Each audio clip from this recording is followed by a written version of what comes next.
ကျွန်တော်ဘဝမှာပထမဆုံးရခဲ့ဘူးလေနိုင်ငံတကာဓာတ်ပုံစုကြီးအကြောင်းကိုပြောပြပေးချင်ပါတယ်အဲ့ဒီစုလေးကတော့ကျွန်တော်တို့ဒါ UNESCO ကနေပြုလုပ်တဲ့ UN on the Silk Road ဆိုတဲ့အသက်25နှစ်အောက်ဓာတ်ပုံပြိုင်ပွဲမှာကျွန်တော်ကပထမဆုံးရခဲ့တာဖြစ်ပါတယ်အဲ့တော့ဒီပြိုင်ပွဲလေးအကြောင်းအောင်လည်းငယ်ပြပြပေးချင်တယ်ပေါ့နော်ဘာလို့လဲဆိုတော့အခုပြိုင်ပွဲကအခုကျွန်တော်ဒီနှစ်မှာလည်းထပ်ခေါ်ထားတယ်အဲ့တော့စိတ်ဝင်စားတဲ့လူတွေအနေနဲ့အသက်25နှစ်အောက်ဆိုရင်ပြိုင်လို့ရတယ်ပေါ့နော်အဲ့တော့ Silk Road ဓာတ်ပုံပြိုင်ပွဲက UNESCO ကဘာအတွက်ပြုလုပ်ပြီးလုပ်ထားလဲဆိုတော့ကျွန်တော်တို့ဟိုးအရင်တော့ပေါ့နော်ကျွန်တော်တို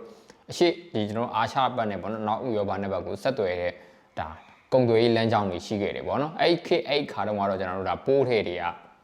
ဒါတန်ဖိုးကြီးပစ္စည်းတစ်ခုဖြစ်တဲ့ကြောင့်ဒါကျွန်တော်တို့ကဒီ Silk Road လို့ခေါ်ရင်ဒီမှာကျွန်တော်တို့ဒါအမိဖြစ်လာ American Silk Road ဆိုတာလမ်းတစ်လမ်းနဲ့တော့မဟုတ်ဘူးပေါ့နော်ကျွန်တော်တို့ကကုန်းလမ်းတွေလည်းရှိတယ်ရေလမ်းတွေလည်းရှိတယ်စသဖြင့်အမျိုးမျိုးရှိရပေါ့နော်ကျွန်တော်မြန်မာနိုင်ငံကတော့ဒီ Silk Road မှာရေလမ်းနေပြီးတော့မ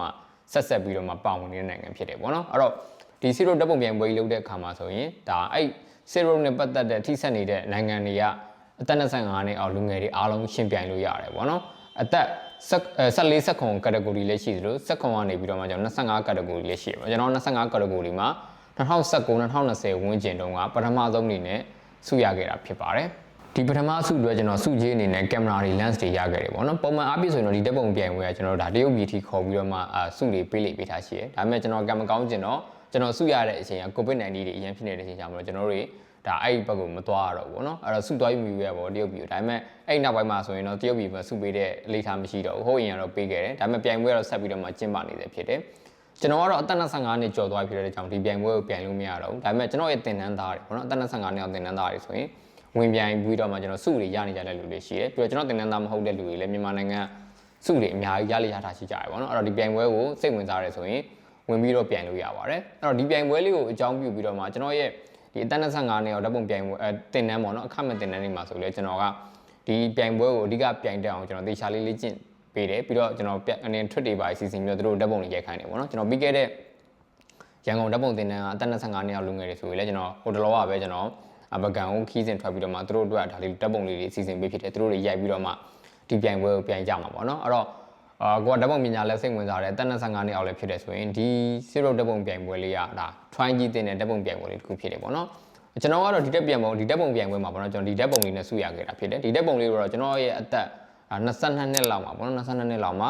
2019ခုနှစ်လောက်ပေါ့နော်အဲဒီဇင်ဘာလလောက်မှာကျွန်တော်ရဲ့လက်ဦးဆရာတွေဓာတ်ပုံဝါသနာတူတငယ်ချင်းတွေနဲ့အတူတွားပြီးတော့မှရိုက်ခဲ့တာဖြစ်တယ်အဲ့ဒီပုံလေးကိုရိုက်တယ်တော့ကျွန်တော်ရှိမှာကိုပိုင်ကင်မရာတော့မရှိသေးဘူးပေါ့နော်ဆရာရဲ့ကင်မရာတွေ lens တွေကိုကျွန်တော်ငှားပြီးတော့မှရိုက်ခဲ့တာဖြစ်ပါတယ်ဒီအင်းလေးဓာတ်ပုံခီးစဉ်ဒါကျွန်တော်ဘဝအတွက်ပထမဆုံးအကြိမ်ဖြစ်တယ်ပေါ့နော်2019ခုနှစ်မှာကျွန်တော်အင်းလေးကိုစပြီးတော့မှရောက်ဖူးတာဖြစ်တယ်အရန်လှတယ်ပေါ့နော်အဲ့တော့ကျွန်တော်အဲ့ကိုရောက်တဲ့ခါမှာကျွန်တော်မှာကိုပိုင်ကင်မရာမရှိသေးဘူးဆိုပေမဲ့ဆရာရဲ့ကင်မရာကြီးကျွန်တော်အသုံးပြီးတော့မှကျွန်တော်ဓာတ်ပုံလေးရိုက်ခဲ့တယ်ကျွန်တော်ရောက်တဲ့ခါမှာဒီလိုမျိုးအင်းလေးရိုးရဖြစ်တဲ့ငါးဖမ်းတဲ့ဥစ္စာတွေရောပြီးတော့ရိုးရရှိမြင်နေနော်စသဖြင့်အစုံနေအောင်ကျွန်တော်ရိုက်ခဲ့တယ်ပေါ့နော်အဲ့ဒီထဲမှာဒီပုံလေးကကျွန်တော်တို့ဒီ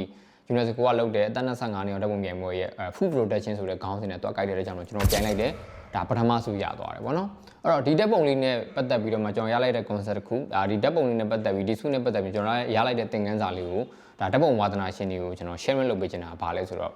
ဒီဓာတ်ပုံကကျွန်တော်ပြည်တွင်းမှာဆိုရင်ဗျာအားလုံးကမြင်လေးမြင်ထားရှိရတော်တော်များများလည်းရိုက်ပြီးတဲ့ဖြစ်တဲ့အကြောင်းလို့ကျွန်တော်တို့ဒါအမြင်အဖြစ်ရိုးနေပြီလို့ပြောလို့ရတယ်ပေါ့နော်ဒါပေမဲ့လည်းပြည်ပမှာကျတော့အဲ့လောက်ထိမရိုးသေးဘူးပေါ့နော်ပြောချင်တာဘာလို့ဆိုတော့ကျွန်တော်ပြိုင်ပွဲကျင်းပတဲ့နိုင်ငံတွေကတစ်ခုနဲ့တစ်ခုလည်းမတူဘူး။နောက်တစ်ခါကျရင်အကဲဖြတ်တဲ့ဒိုင်တွေကလည်းလုံးဝမတူဘူးပေါ့နော်။အဲ့လိုခါမျိုးမှာဆိုရင်ကျွန်တော်တို့ပြည်တွင်းမှာရိုးနေပြီမဲ့လ